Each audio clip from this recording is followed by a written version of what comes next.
तो आज हम लोग डिस्कशन करेंगे जो कि आपके बीए प्रथम वर्ष द्वितीय प्रश्न पत्र का एक टॉपिक है, थ्योरीज ऑफ रिप्रेजेंटेशन। ये एक तरह से कह सकते हैं कि लोकतंत्र का बहुत हद तक मतलब रिप्रेजेंटेशन से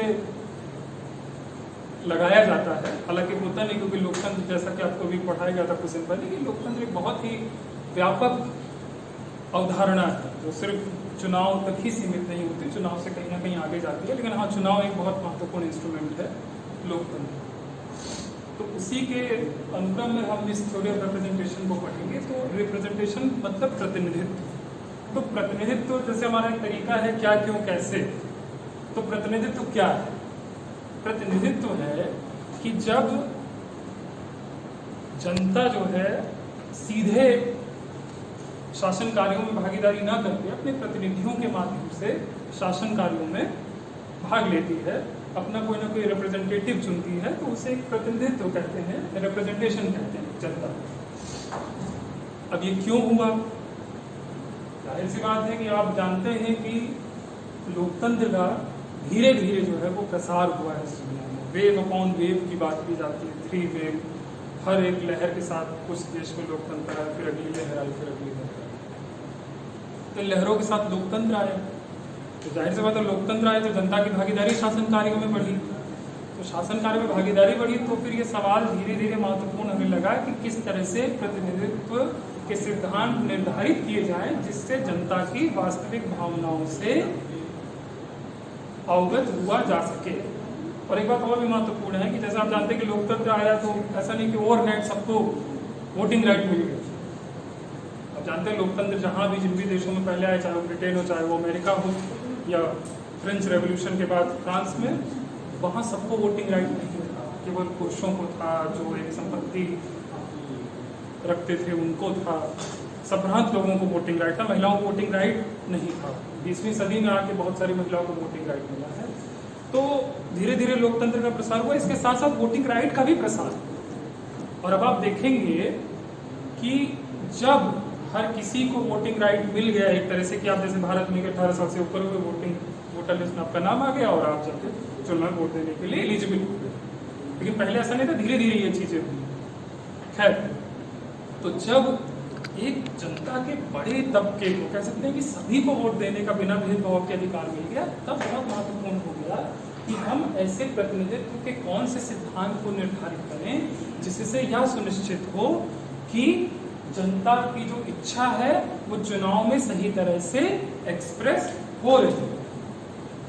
तो इसके लिए जो है वो हमने क्या किया कि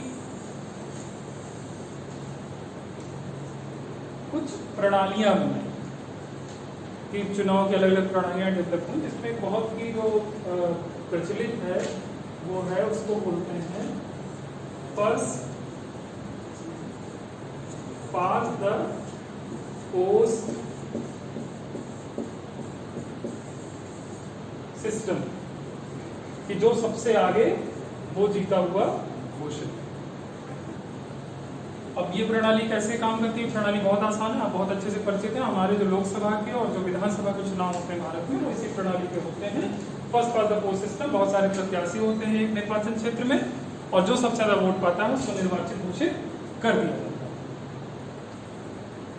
अब इस प्रणाली में जो है इसके भी टाइप्स हैं, इसके भी प्रकार हैं। एक प्रणाली को बोलते हैं जिसको आप कह सकते हैं सिंपल जो है एक प्रणाली है, बहुत साधारण तरह से काम करती है।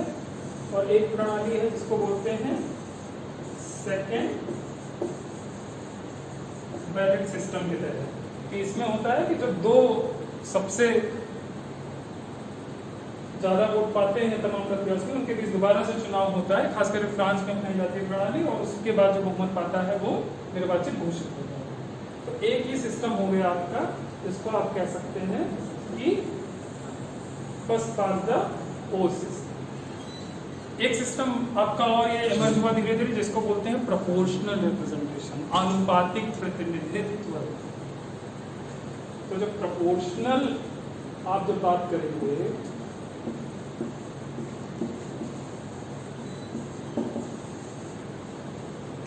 किस प्रपोर्शन में मत मिला है उसी प्रपोर्शन में जो है आपको सीट मिले। इसके भी टाइप हैं। इसके टाइप आप एक कह सकते हैं जिसको आप कह सकते हैं लिस्ट सिस्टम, और दूसरे सिस्टम को आप कह सकते हैं जिसको बोलते हैं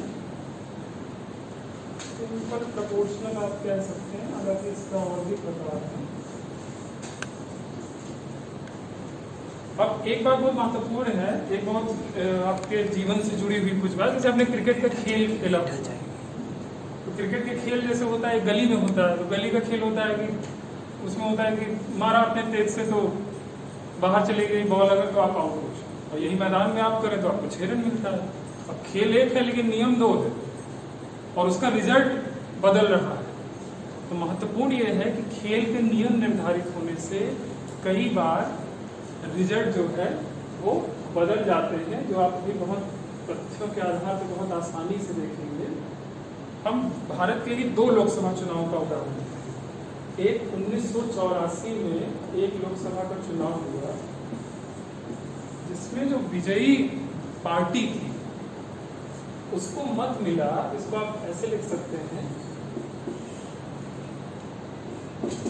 उसको 48% मिला मत, लेकिन उसको जो सीट मिली, अगर उसका प्रतिशत देखें तो सीट मिली करीब, अगर आप इसको सीट के रूप में देखें तो उस साल जो है वो कांग्रेस पार्टी विजयी पार्टी थी, उसको करीब जो है 414 सीट मिली थी आउट ऑफ 524। तो आप देख रहे हैं किस तरह से, और ये हमारे जैसे जानते हैं कि लोकसभा का चुनाव जो होता है वो first pass the post system पे होता है, जो सबसे आगे वो विजयी घोषित होता है। अब आप एक और रिजल्ट लीजिए जिसको है 2014 का चुनाव का।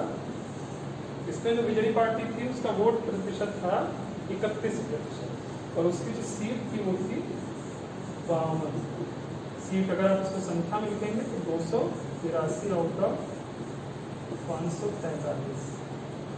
तो आपने देखा ये कि ये जो है रिजल्ट आ रहा है first pass the post system. अगर इसी रिजल्ट को हम माने कि प्रोपोर्शनल पे एडजस्ट करें, इसको हम कहेंगे नहीं प्रोपोर्शनल सिस्टम पे हम इसको देंगे, तो जाहिर सी बात है कि अगर कुल सीट 524 है, वोट आपको 48 मिला, तो 48% सीटें आपको उस सदन में दे दी जाएंगी।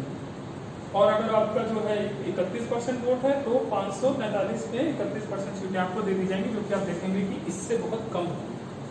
तो कहीं ना कहीं आपने खेल का नियम बदला और रिजल्ट बदल गए। इसलिए ये बहुत ही डिबेटिंग टॉपिक होता जा रहा है धीरे धीरे कि हम किस तरह से नियम बनाएं जिससे जनता का जो मत है वो वास्तविक रूप में व्यक्त हो सके। अब इसकी अपनी अपनी बुराइयां हैं, अच्छाइयां हैं। जैसे प्रोपोर्शनल की जो आप कह सकते हैं कि